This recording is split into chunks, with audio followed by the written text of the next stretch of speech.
alam na masebo, plato o kaldero, tanggaling for everyday. Ganyan pag smart ang dishwashing paste. May double tanggaling formula. Tanggal ang sebo, tanggal ang bakterya. Pahit para walang bahid, linis fantastic sa metal at plastic. Number one ko to.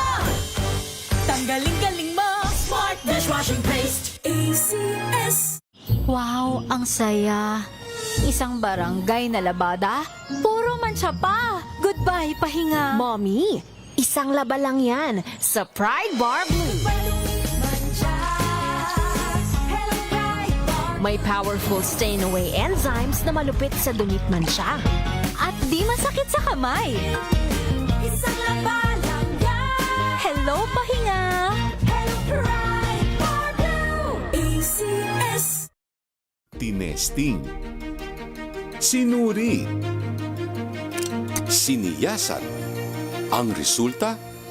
Super effective ang Shield sa pagpatay ng bakterya at virus. Shield Antibacterial Soap. Believe ang mga eksperto sa Philippine Nurses Association. At si Mami, Iwala ako sa Shield. Shield Antibacterial Soap. Napatunayang mabisa. Ang mga nurse, tiwala. ACS. May nagbago. May arte. May budget. Kala nyo lang yon. So solid. White rose papaya, wow, white rose. White rose papaya, wow, white rose. White rose papaya. May glow up with a white rose papaya. White Rose Papaya. May puti power times 2 kasi may papaya at niacinamide. May shea butter and tea tree oil pa. Kutis sulit ang glow up. Glow up with a white rose papaya. White Rose Papaya. Kutis sulit ang glow up. ACS. Champion na milyonaryo pa. Pagkakataon mo na namang manalo ng 1 million pesos tax-free. Dahil eto na naman ang champion na milyonaryo pa. At ngayon, may papremyo na rin kami para sa inyong mga suking sari-sari stores. Ilagay sa isang malinis na papel ang iyong complete name, age, address, contact number at pirmahan. Maaari din ilagay ang iyong suking sari-sari store at ang kanilang address at contact number. Ilagay sa isang white legal-sized envelope na nakipal na rin man sa mga required proof of purchase o POP. Ang tamang bilang ng empty sachets, wrappers o mga pouch ng mga sumusunod na makikita sa official website and Facebook page ng Champion na Milyonaryo ba, Champion Bar, Champion Powder, Champion Liquid Detergent, Champion Fabric Conditioner, Champion Dishwashing Liquid at Champion Dishwashing Paste. At sa labas ng envelope, ilagay ang Champion na Milyonaryo pa, ang POP na ginamit at ang MBC radio station na iyong pinakikinggan. Ihulog ang iyong entry sa mga drop boxes na matatagpuan sa iyong mga favorite MBC radio stations. Mas maraming entries, mas malaki ang chance mong manalo. 1 million pesos tax-free ang pwede mong mapanalunan sa Grand Draw. Libo-libong piso ang ipamimigay sa mga weekly draws na gaganapin sa mga MBC stations nationwide. At may pa-champion gift packs pa para sa iyong suking sari-sari stores. Champion na milyonaryo pa. Brought to you by Champion. Walang gimmick, tapat po sa inyo. I'm Jovi Kalmov. Currently, I am the Vice President for NAFA, which stands for the National Federation of Filipino-American Association for the state of Arizona. In order for me to perform very well, I really make sure that my physical and spiritual wellness is really in order. And of course, the help of MX3 capsule. This is the secret. MX3, dito ako believe. Mahalagang maalala ang MX3 capsule ay hindi gamot at hindi dapat gamiting panggamot sa anumang uri ng sakit.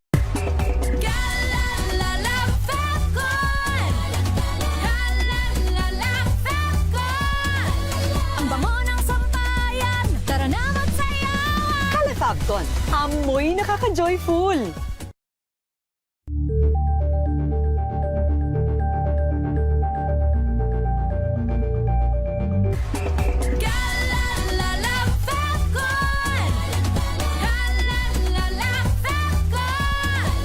Ang bango ng sampayan. Tara na magsayawan. Califabcon, amoy nakaka-joyful.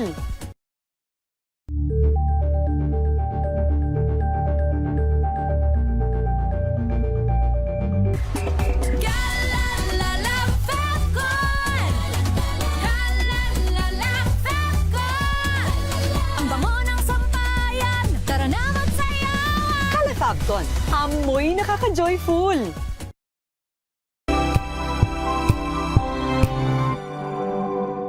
Hello, Washi! Laundry day na naman! Yay! Anong meron? Mancha ng chocolate, putik, may libag pa. Kaya natin yan! With Pride Washing Machine Detergent, may triple stain away formula. Tanggal ang makapit, madikit, at malupit na dumit mancha.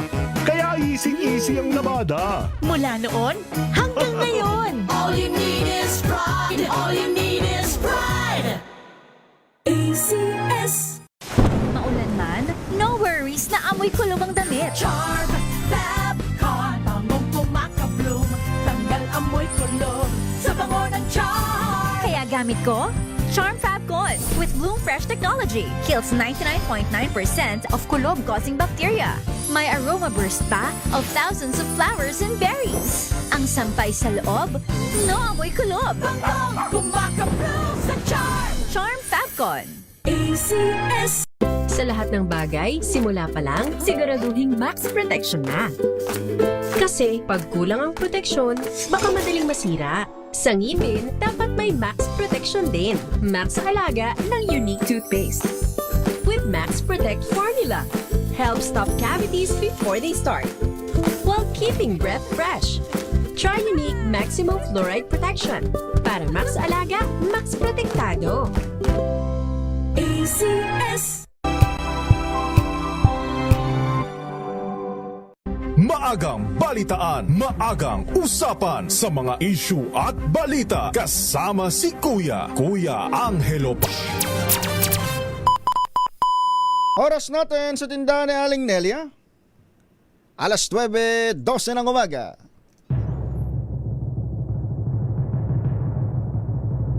And the Golden Dove for Best Field Reporter goes to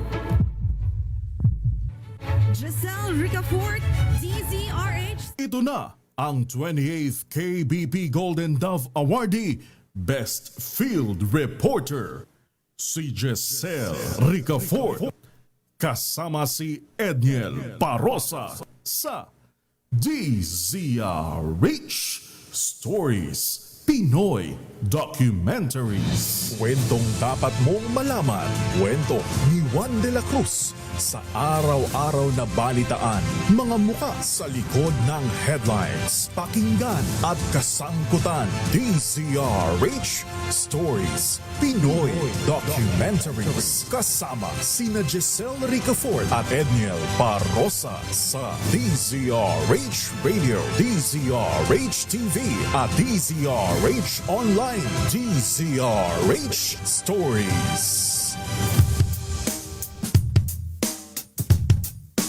RH.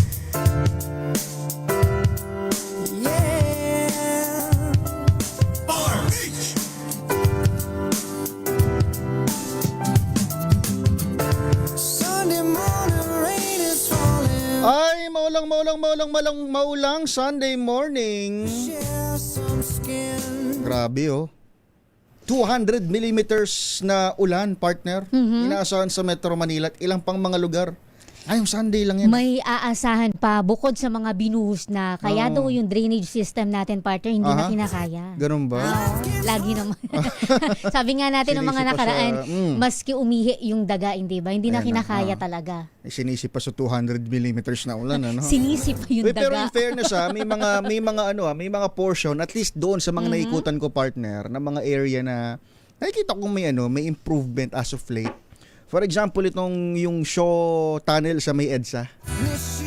Partner, medyo inayos na MMDA. Kaya lang medyo alangarin talaga kagabi. Lakas talaga ng ulan eh. Binana naman. Dito, partner, sa nadaanan namin sa Rojas Boulevard, yung sa tapat ng Cuneta Astrodome, talagang ang taas nung baha lagpas gutter deep.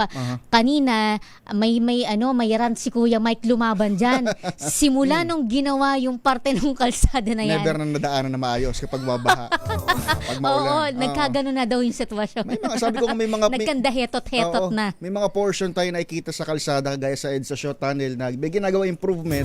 Dito sa may EDSA yung ilog pinapalalim ng gusto, kaya lang alanganin talaga kapag sobra-sobra yung ulan, partner. Talagang hindi kaya ng Metro Manila. Iba daw yung volume ng ulan ngayon. Ang tanong natin dyan, isisisi na naman ba natin sa volume ng ulan o talagang palyado yung mga proyekto? Kasama natin si MMDA General Manager General Nicolas Torre III. GM, sir, welcome ulit sa DZRH. Good morning. Good morning, GM.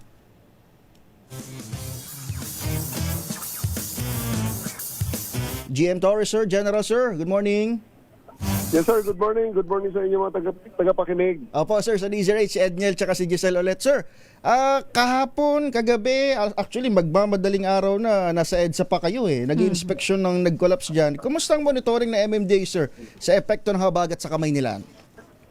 Well, meron kaming hourly updates ng mga naiiwang mga areas na may baha, no? So kanina, as of a while ago, 7:50 a.m., ang mga areas natin na merong pagbaha ay 6. Meron dyan sa Taft Avenue, Corner Quirino, mga gutter deep lahat.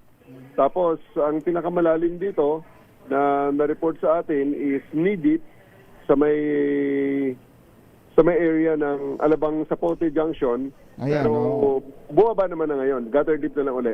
Ayun. Tinatanong natin yan sapagkat yung mga LGUs natin over itong mga past few hours talagang walang puknat sa kaka-alerto sa ating mga kababayan. Pero sir, isa doon sa mga tinutukan mo kagabi yung nag-collapse na wall dyan. Sa Ayala. Sa may Forbes pa kamo. Kamusta GM sir? Talaga bang substandard kamo yung pagkakagawa dyan?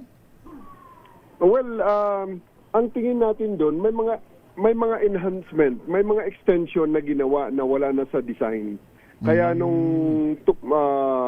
tuloy-tuloy ang ulan at nag-absorb ng maraming tubig, hindi niya kinaya. Wala na sa design Papaano GM yung clearing operation po? Nadadaanan na po ba ng mga motorista yung bahaging yan? Ongoing po ang ating clearing operation. Malaking trabaho yun At kagabi, emergency palliative care. Kumbaga, palliative measures lang ginawa natin para kasi nang bumagsak siya, 1 lane ang naiwan sa EDSA. So, binuksan ulit natin ang 2 lanes, pinaginamitan natin ng heavy equipment natin plus yung mga rescue equipment natin para maitabi yung mga debris at makuha ngayong umaga ng ating mga dump trucks at mga haulers. Pag tinignan mo GM yung mga pictures na ibinahagi nyo kagabi, parang yung pinaka-external layer lang yung nabuwal. Yung pala buong pader yan na GM kasi hanggang ngayon kiniklear pa yung daanan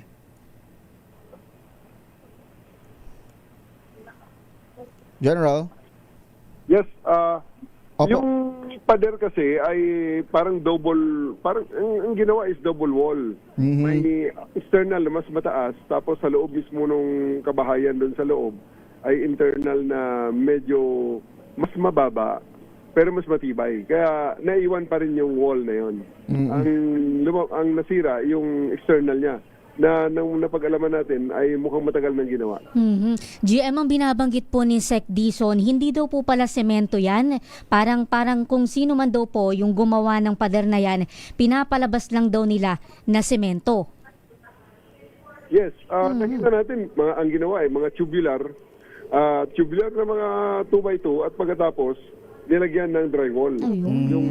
Yung nasa taas yon. Pero kanino bang proyekto yan? Government pa rin ba yan? Kasi EDSA yan Along EDSA, GM Torre. Ayun, yun ang magiging subject ng ating investigation kasi kagabi ay walang makapagsabi kung sino ang gumawa at kung kailan ginawa. Oo, pero ang magandang balita, pinapakinggan ko yung interview nyo kagabi, mukhang wala naman sir na nadamay, kumbaga nasaktan dyan sa insidente. We do hope na wala sana dahil sidewalk yun Pag sabi nga namin kagabi na kung may taong natamaan doon, yun ang isang nakakalungkot na pangyayari. Pero wala namang indication. Walang indication. Hopefully, wala naman sana. GM, kumustahin po namin yung mga major waterways dito po sa Metro Manila. Nag-overflow na raw po dahil sa matinding volume na dala po ng malakas na ulan. Itong sa area ng south natin, sa may Parañaque area, ito yung umaapaw ang Zapote Creek. Pero hopefully, mag-subside naman at tuloy-tuloy nakikita natin, mabilis ang galaw ng tubig So, talaga ang volume kasi talaga napakataas at tuloy-tuloy ang ulan kagabi. Pag humupa naman ito, in-expect natin na bababa rin kaagad. Nakatutok ang LGU ng Marikina sa Marikina River. Ang Tulihan River naman, GM, may pangamba ng pag-spill ng Lamesa Dam. Kumusta sir yung preparation natin in case man na kailanganin talaga ng pag-rescue o kung hindi man ay kung anumang resback mula sa MMDA? Naka-preposition ang ating mga rescue equipment, yung mga rubber boats natin ay nakaready na dyan sa paligid ng Marikina at saka yung dadaanan ng Tulyahan, yung mga identified areas na kung saan traditionally ay nagre-rescue talaga tayo. Pero hopefully, ang minomonitor natin na Marikina, talagang mataas na talaga ang kanyang level ng tubig pero hindi pa naman umaapaw. Hopefully naman, na-mitigate ng lahat ng mga pre-positioning ng mga equipment at saka yung mga pre-baha activities natin like dredging at saka yung talagang inarmor yung dike dyan sa may Marikina River. Sir, yung binabanggit mo bago yung baha, mayroon namang mga activities yung mga lokal na pamahalaan, even MMDA. Pagtapos ho ng sakuna, nakabantay, naka-preposition pa rin ho tayo para sa possible rescue. Pero anong hamon? Saan ba tayo nagkukulang? Bakit every time na naulan ng ganito, ay talagang bumabaha ng gusto sa Metro Manila? Una, nakikita natin, medyo malakas talaga ang ulan. At pangalawa talaga, ito, disiplina na naman. Since kagabi, walang tigil ang ating mga uplan manananggal. Walang tigil yan sa kare-responde sa kung saan may baha, hanap ng inlet at clearing ng inlet. Kasi ang nakikita natin talaga, pag nabarahan ng inlet, dito talaga ang nagsisimula ang napakalaking problema. Kasi hindi nakakapasok kaagad sa drainage ang ating ang tubig na supposedly ay dadali na lang kaagad sa major waterways. Basura pa rin, babagsak pa rin sa basura, GM ano? Pero GM, pero GM sir, kung ikukumpara po sa mga nakalipas na pagbaha, sa mga nakalipas na buwan o taon, nagkaroon po ba ng improvement yung pagbaha dito po sa Capital Region? May mga feedback na tayong nakikita, no? Na yun nga, ang sabi ng mga kababayan natin, yung mga traditional na mga dating binabaha ay hindi na ngayon nababaha. So, ito ay magandang indication, pero we really cannot pat ourselves in the back. Tuloy-tuloy pa rin ang trabaho natin. At ang isang maganda lang ngayon na nakikita natin sa may mga baha pa rin na areas ay mabilis bumaba at humupa ang tubig. Basta tumigil ang ulan, bumababa kaagad ang tubig. Final point na lang sa akin, General Torre, yung ating NCAP ay ipinogram na natin ngayon to identify yung mga pasaway dyan sa pagkakalat ng basura. May mga nasampulan na ba tayo at paano ba itong pinaka-mechanics o proseso nito at paano natin sila mapaparusahan? Marami na sir ang nahuhuli natin. Ang ginagawa natin is kinukuha natin ng mga screenshots, pinipicturean sila pagkatapos pinapupuntahan ng ating mga personnel from the HPCEPO natin, yung ating mga environmental police. Nagko-coordinate sa barangay, pinupuntahan ng tao, pinapakita ang ebidensya at pinapipili kung sila ba ay magbumulta o sila ay magko-community service. Basta pinaparusahan natin. At ang magiging batayan nito ay yung local ordinance kung saan sila nagtapon ng basura. Yes. At pagkatapos po applicable ng national laws, i-apply natin ang national law.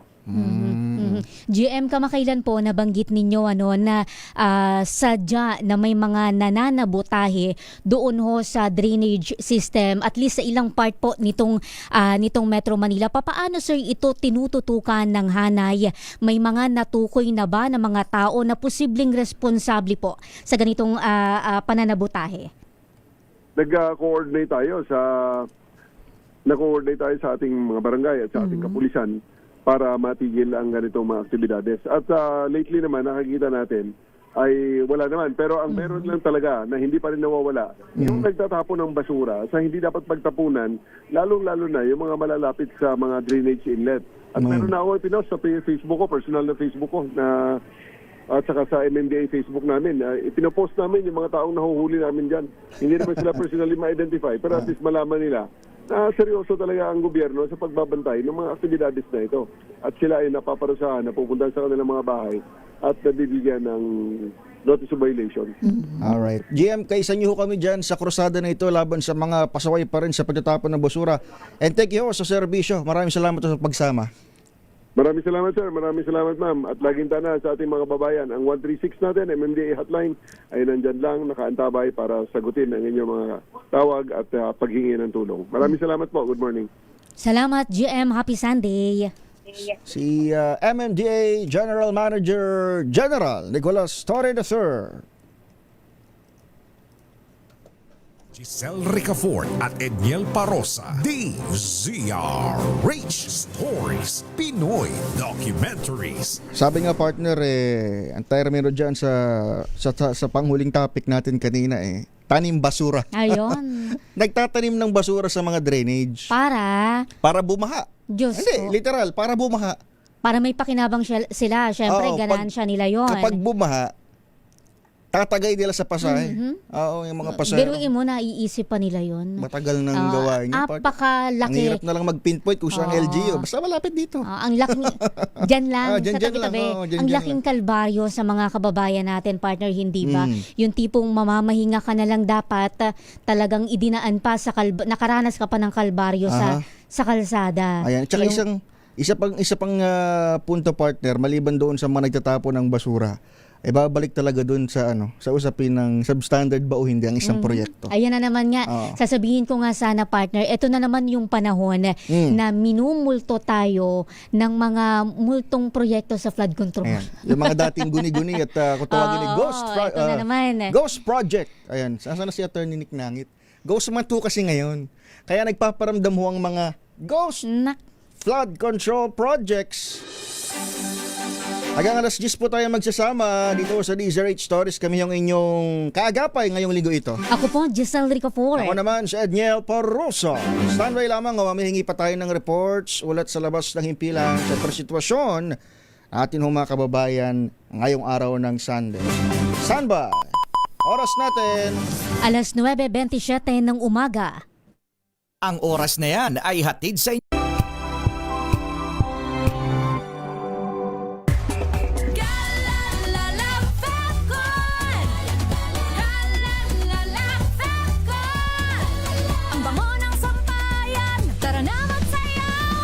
Fabcon, amoy nakaka-joyful. I'm Danvic Briones. I'm a visual artist and a cook, and this is my MX3 story. How does MX3 help you when it comes to your health? Canada made me slow down. What that does, lalo na with MX3, it enhances that because it's organic. So it helps you sustain that healthy lifestyle na hopefully will still be standing and being active in the next 30, 40, 50 years. MX3, dito ako, believe. Mahalagang paalala, ang MX3 capsule ay hindi gamot at hindi dapat gamiting panggamot sa anumang uri ng sakit.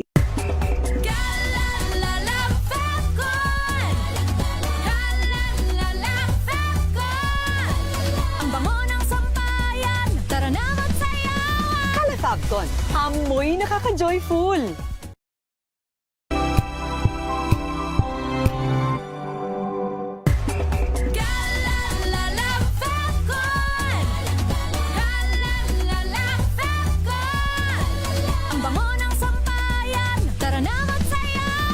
Fabcon, amoy nakaka-joyful. Ang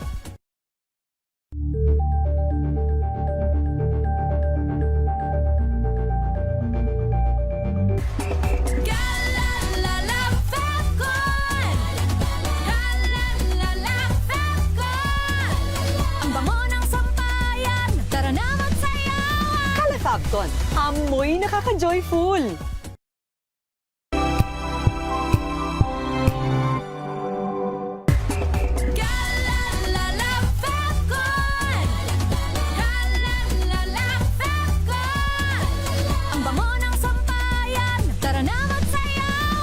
Fabcon, amoy nakaka-joyful.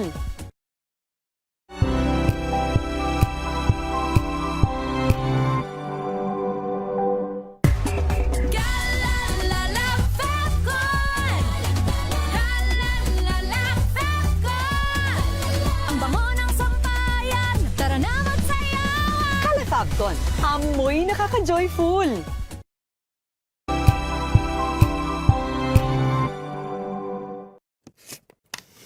Dulot na matinding takot at kaguluhan sa San Jose National School, Tacloban City matapos maganap ang isang insidente ng pamamarit.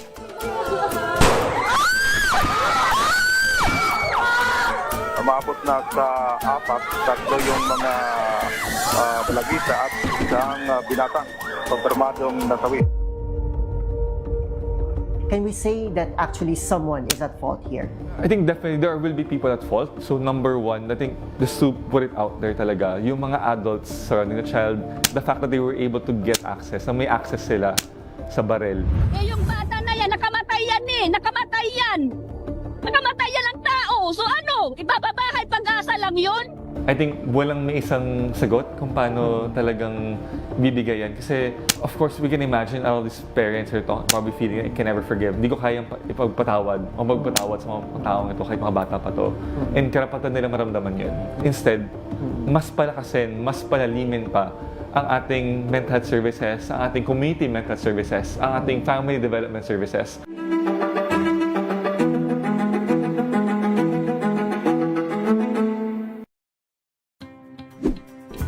Check na araw mga health checkers.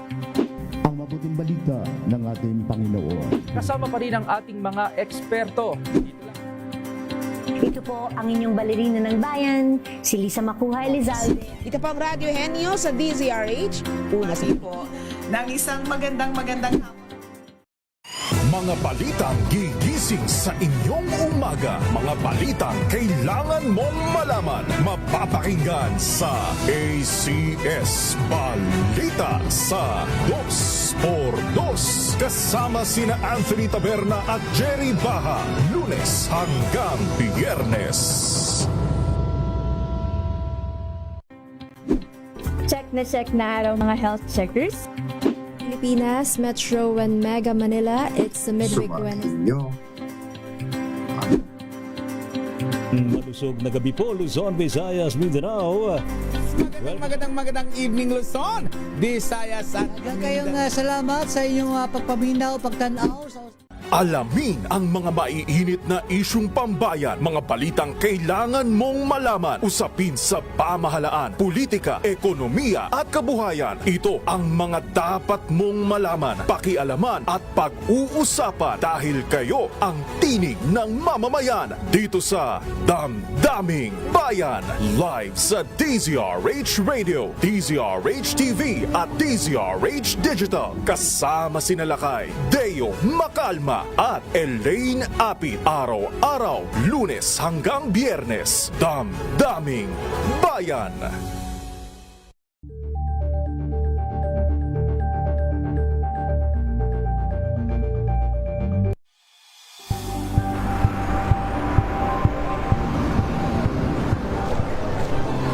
Ating mga eksperto. Dito lang sa Expert Opinion. Ito ang The Better News. TNVS. Trending and Isang kwento, iba't ibang anggulo. Dito sa Point. Bawat pananagutan ating tatalakayin dito sa Hoy. Bawal yan.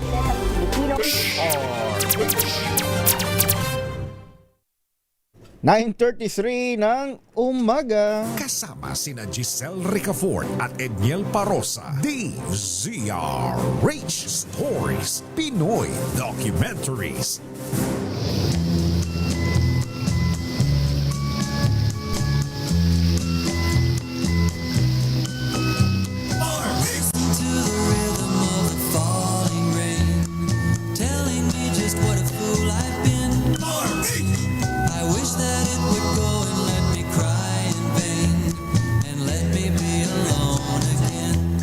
Ay, umuulan ng basa.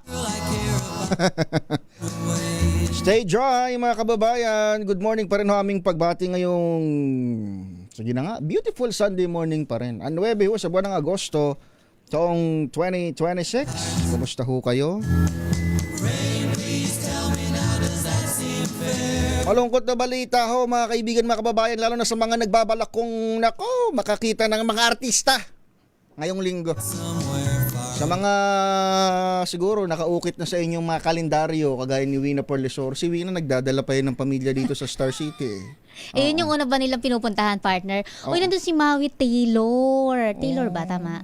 ko alam. Oo. Ano yan? Hindi ko alam sa yung mga sinasabi mo. sa mga gustong, Bakit naman ito naman sa lahat ng artista? maraming Filipino icon. Kaya nga, sa dami ng Filipino icon doon, si Maui Taylor talaga itatanong mo sa akin. Isa siya dun sa nasa unang listahan kasi nung pinasinayaan, Sinagot partner. na nga kita ng off-air i-on-air mo pa ako. Kaya nga kita tinanong eh.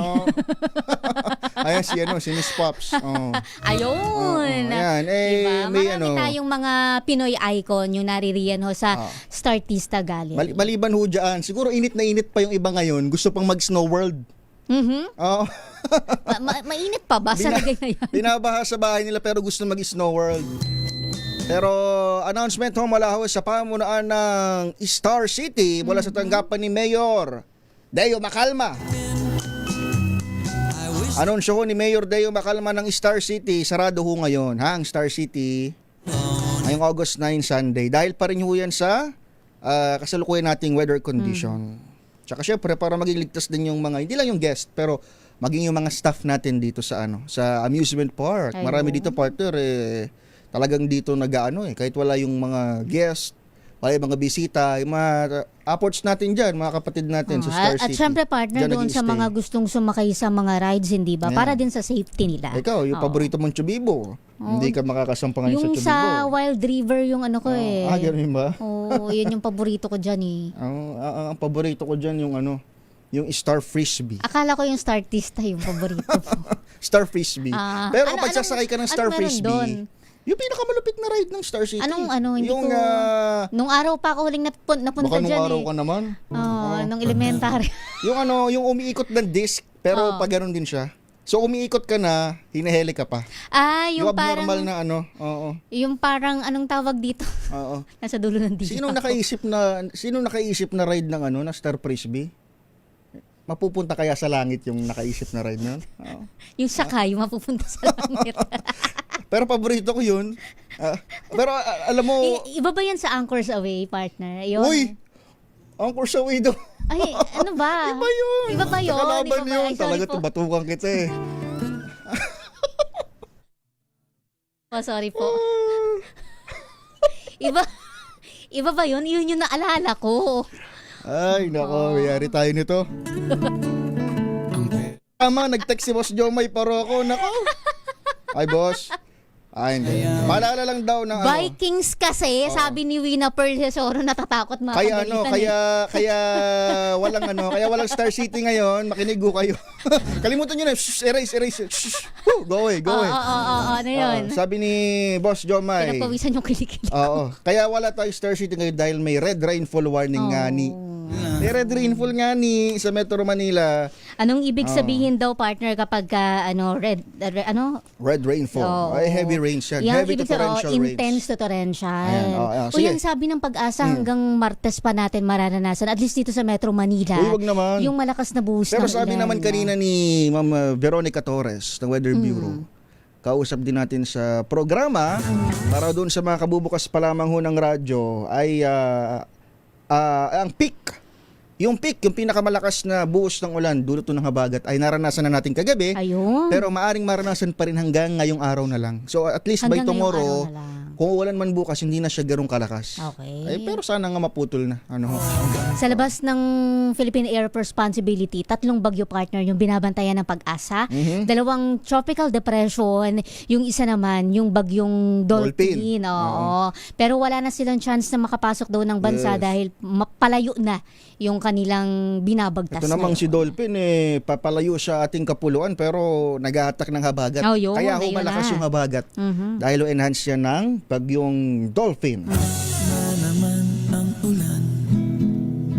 Ay, text nyo kami 0919-2826-485. Parang ito si Melvin Litrodo, sabi niya nakikita niya raw ngayon ang kamukha daw na artista ni Giselle Ricaport. Ano? Nakikita niya raw kung sino kamukha mo artista. Wala po tayo sa Startista. Binanggit mo kasi si Maui Taylor, sabi niya kamukha mo raw si AJ Rabal. What? ang ulan sa bubong ng bahay.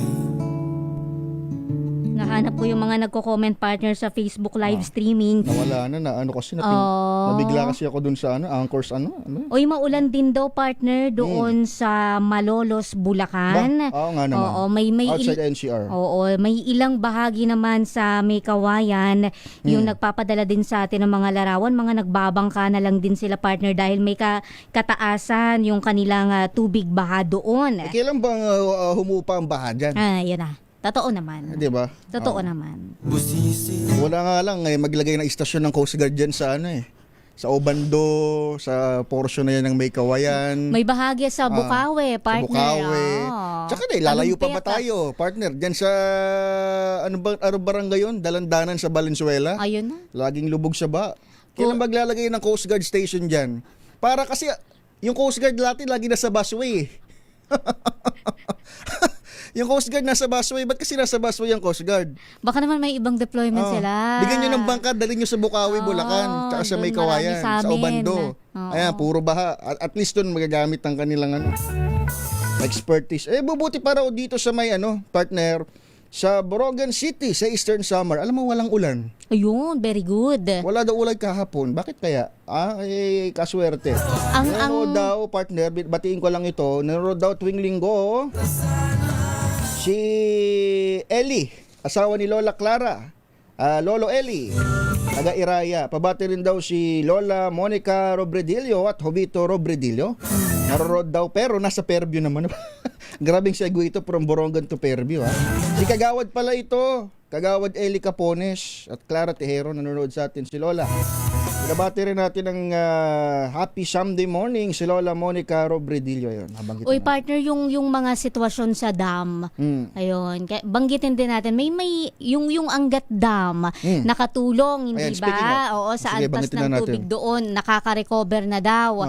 Oo, yun yung epekto ng ulan. Yung iba naman, parang dalawa ba? Yung tama ba yung bilang ko? Oo, yung nasa spilling, nasa spilling level naman. Sabi ho ng Pag-asa Hydrometeorology Division partner, binabanggit ni partner, yung Lamesa Dam ay malapit nang umabot sa kanyang spilling level. Although mabagal yung pag-angat, partner, kung magtutuloy-tuloy yung heavy rains, maaring mamayang gabi hanggang bukas ng umaga, umapaw yung Lamesa Dam.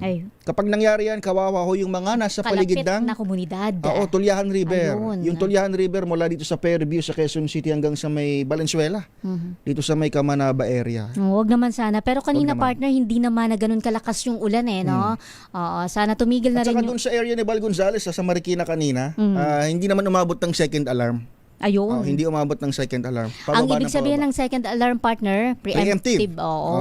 Magmamandatory kapag third alarm. 18 meters. Ang first alarm, maghanda yung mga kababayan natin dyan sa possible evacuation. Pero dahil umapaw na ho yung Wawa Dam, asahan natin sa mga sunodong mga oras ay talagang maapektuhan din ito. Even yung Marikina River. Sabi ho ni Sir Richard Oremday ng Pag-asa Hydrology Division, ay medyo umapaw na ho. Lampas na ho sa spilling level itong sa Wawa Dam.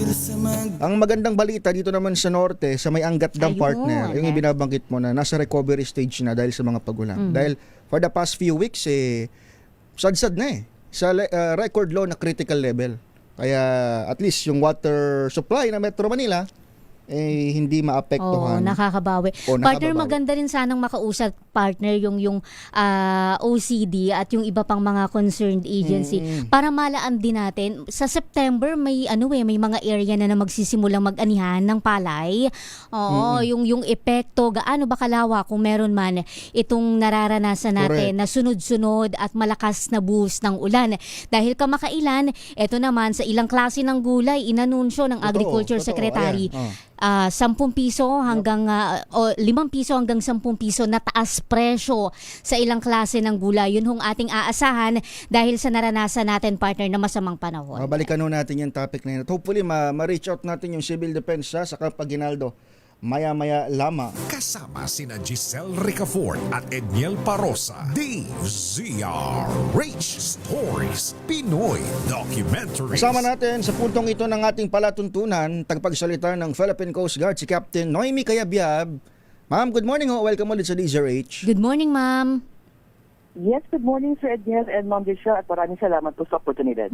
Ma'am, kahapon may mga stranded tayong mga biyahero dahil may mga biyahe palang kiran sila. Kumusta ma'am yung lagay ng ating mga pantalan ngayon? Sunday, pero meron pa rin mga epekto itong hangin habagat eh.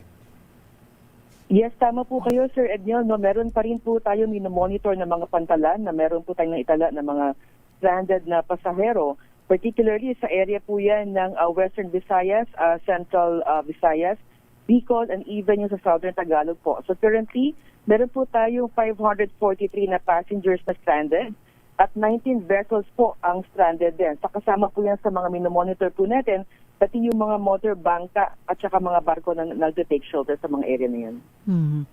Ma'am, papaano yung mga vessel po na sa gitna na ng laot, inabutan ng masamang panahon, pinababalik po sila ng PCG? Usually, ang ginagawa po natin dyan, Ma'am Giselle, no, kung ano yung pinakamalapit na port na pwede po nilang puntahan at pagdaungan, ay doon po sila humihinto. So usually naman po, ang nagiging paalala naman po ng Philippine Coast Guard before pa umalis sa pantalan hanggang sa pupuntahan ay kailangan maging maganda po ang panahon ng ating karagatan. Kasi ang nangyayari po niyan, since wala po tayong nakataas na signal sa anumang area, itong rough sea condition ay dulot po ng habagat. So usually po, we always advise them not to venture pag ganito po may mga sakay na pasahero at even na kargamento. So we also consider yung taas ng waves na nilalabas po ng Pag-asa po sa atin. Ma'am, doon nga papunta rin yung tanong ko. Sa aking pakiwari, nagkakansela lang tayo ng mga biyahe kapag may storm signal na nakataas o wind signal. Ngayon wala ho, habagat lang ho ito. Bakit humantong sa cancellation ng mga biyahe? Well, Sir Ednia, based po yan doon sa nilalabasin po na Pag-asa na lagay yung air condition po ng ating karagatan. Meron po tayo mga area na kung saan halos 2 to 4 meters po ang wave height. So again, kung ito pong barko o ito pong mga maliliit na sasakyan pong dagat ay may dala pong mga pasahero or kagamento, hindi po ito ligtas para sa kanila. So we also advise them kahit wala pong nakataas na signal sa panggagalingan, dadaanan at pupuntahan na kung maaari ay wag po muna umalis o ipagpaliban po muna ang kanilang pag-alis. Ma'am, wala ba tayong mga naitala naman po na mga insidente sa karagatan ngayon po na masama yung panahon? Kahapon po, meron po tayo na i-conduct na search and rescue sa area po ng Lawag City na kung saan dalawa pong mangingisda ang sakay po ng isang lumubog na motor bangka ang nailigtas po natin. So accordingly po, ito pong location is 1 kilometer from the shoreline po ng La Paz, Lawag City. At ang naging reason po nito, according po sa ating mga mangingisda, kaya po lumubog ang kanilang motor bangka, ay dahil po hinampas ng malakas na alon, no, itong kanilang sasakyang bandagat. Kaya kahapon, regardless po doon sa wala na itaas na signal, ay we always remind them po na itaas po muna itong kanilang mga motor bangka sa mataas na area para maiwasan din po na masira. Kasi particularly sa area po ng Northern Luzon ay halos malalaki po talaga ang alon at hampas po ng alon na nararamdaman po ng ating po mga kababayan.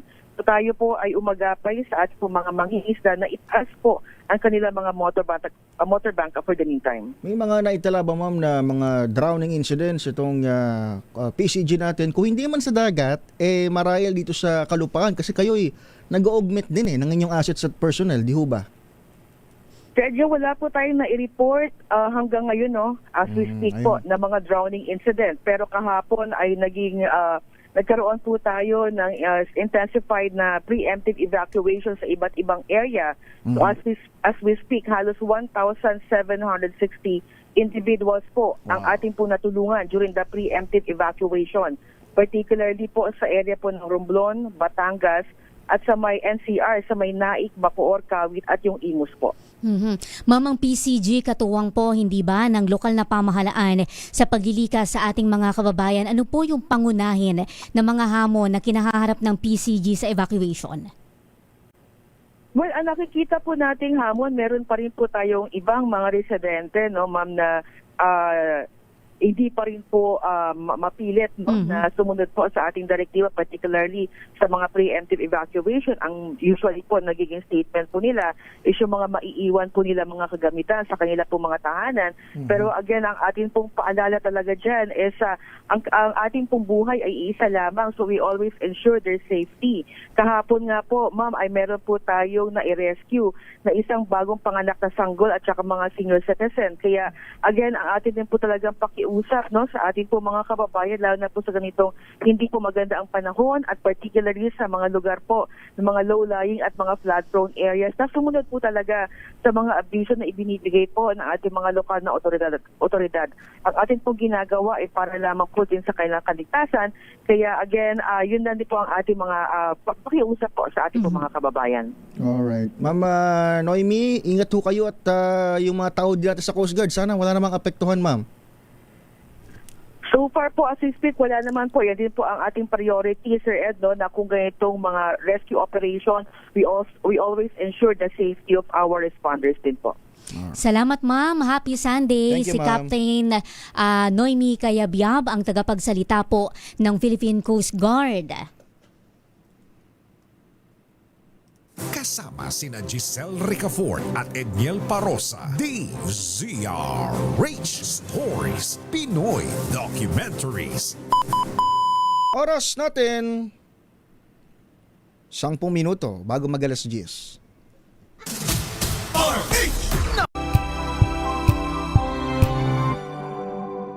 Tumunog na ang gandingan para sa kalikasan. Ang itinanghal bilang Best AM Radio Program Host ay si Cesar Chavez para sa special on Saturday ng DZRH.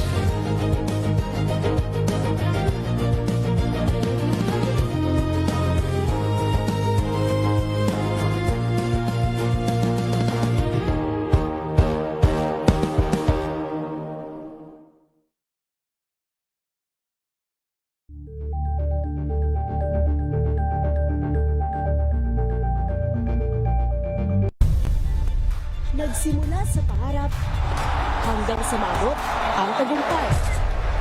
Iba't ibang kwento, iba't ibang mukha ng atletang Pilipino.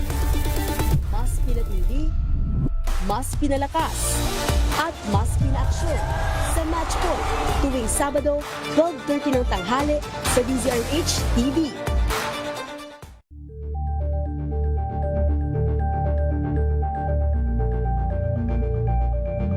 We've got you covered. From the hottest hits, exclusive interviews, kilig to the bones fan meet experience, and hataw performances of your favorite stars. Saturdays, 12 noon, dito lang sa DZRH TV. Luzon, Visayas at Mindanao. Isang oras na balita at talakayan ngayong araw hunang At ito linggo. ang programang Maynila, ito ang Pilipinas.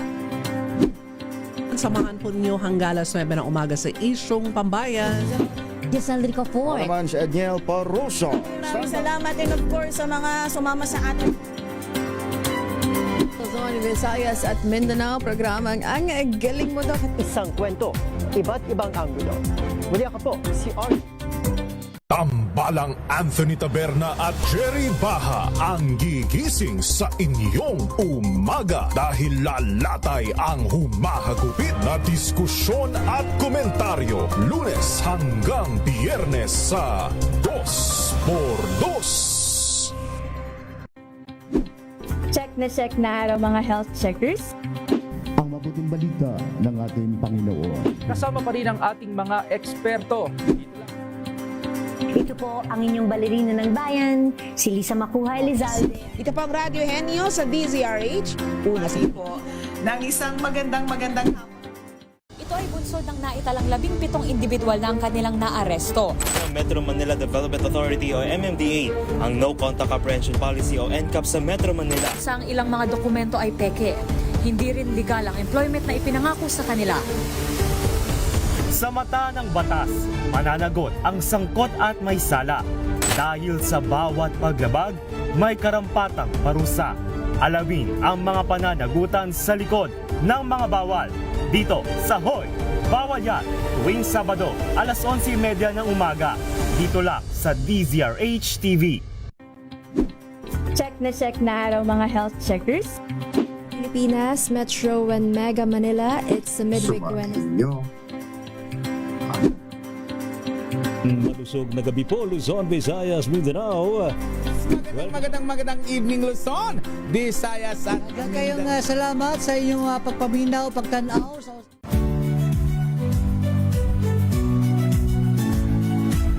Magandang araw mga kaibigan. Ito po ang inyong balerina ng bayan, si Lisa Makuha Elizalde, na nag-aanyaya sa inyong samahan kami at ang aming mga espesyal na panauhin para sa kalahating oras ng masayang kwentuhan sa aming programang Art to Art, kung saan ang usapang sining at kultura ay para sa lahat. Huwag kaliligtaan, tuwing linggo, alas 3:30 ng hapon, dito lamang sa DZRH Radio, DZRH TV, at via online streaming.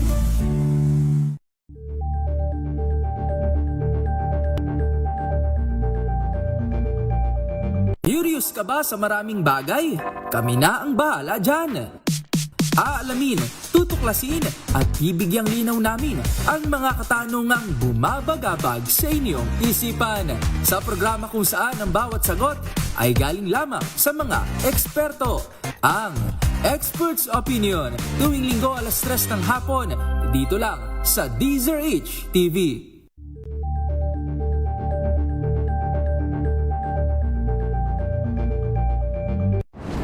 Kung good vibes ang hanap mo, dito ka na sa sigurado! Mula sa mga istoryang nagbibigay ng inspirasyon hanggang sa mga kwentong may dalang solusyon.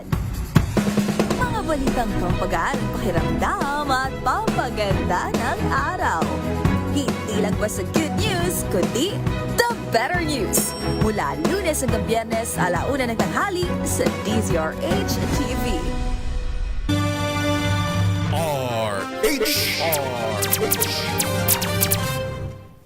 Kasama sina Giselle Ricafort at Edniel Parosa. DZRH Stories, Pinoy Documentaries.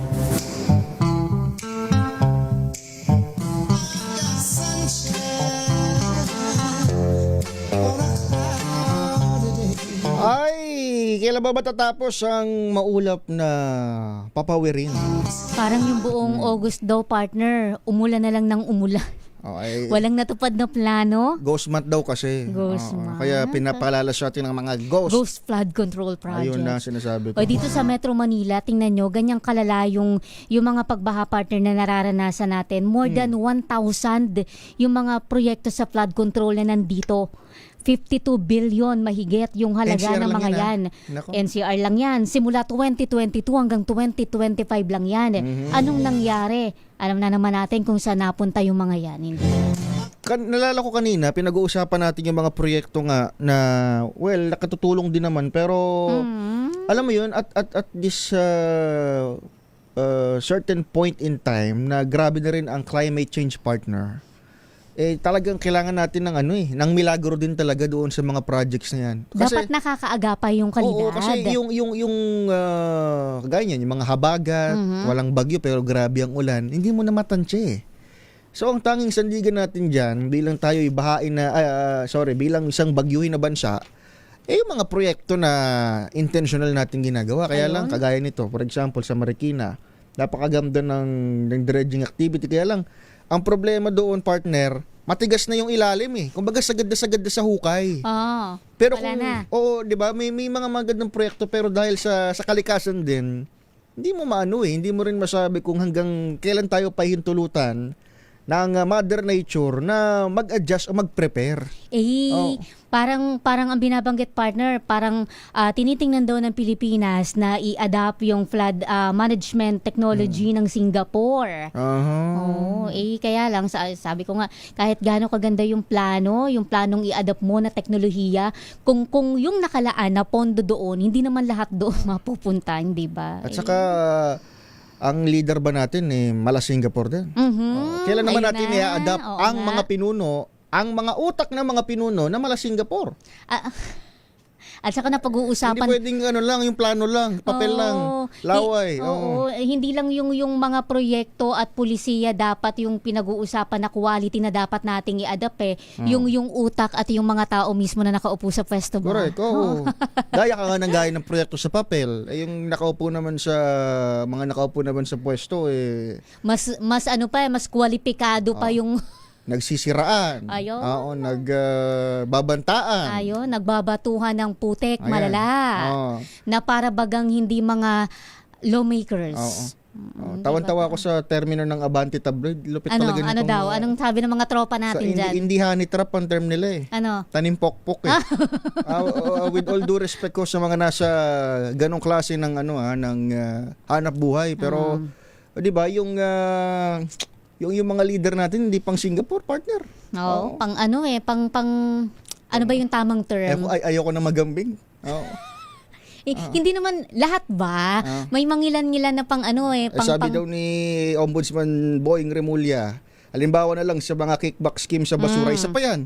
Mayroon pa palang mga pinagkakitaang basura projects. Ang kilala niya lang daw ng matino si Mayor Vico Soto ng Pasig at Mayor Joy Belmonte ng Quezon City, Mayor ni Aling Nelia.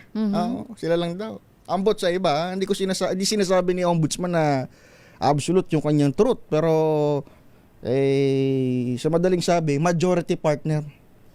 Majority ng mga leader natin ng hindi pang Singapore. Kasama sina Giselle Ricafort at Edniel Parosa. DZRH Stories. O siya? Pinoy Pag-iisipin mo pa yung mga kababayan natin, ano daw yung hindi pang Singapore.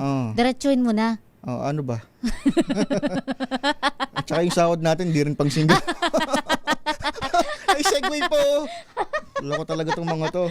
Ay, nako. Kaya pinagsasaran kayo ng Star City Buti pa ang panunungkulan ni Mayor Deo Macalma ng Star City, partner. Walang ano-ano, di ba? Ano? Walang bahid. Tsaka siya, partner, unanimously voted by the constituents. Lampas siya sa tatlo yung termino ni Boss Deo, di ba? Ni Mayor Deo, siya pa rin ang mayor. Hindi naman to diktatorya. Ayan na. Sige na nga. Di ba pwedeng buksan yung Snow World para sa mga empleyado? Try natin. Papalandig lang na ulo. Oo nga, pinagpapawisan na ako ng kaunti Kami yung inyong mga nakasama ngayong araw ng Sunday. Ako po, Giselle Ricafort. Ako naman si Edniel Parosa. Susunod na sina Wina Perlesoro at Josa Cruzat sa programang Untahan. Oras natin, 10:02 ng umaga. This time. Wow, ang saya. Isang barangay na labada, puro mancha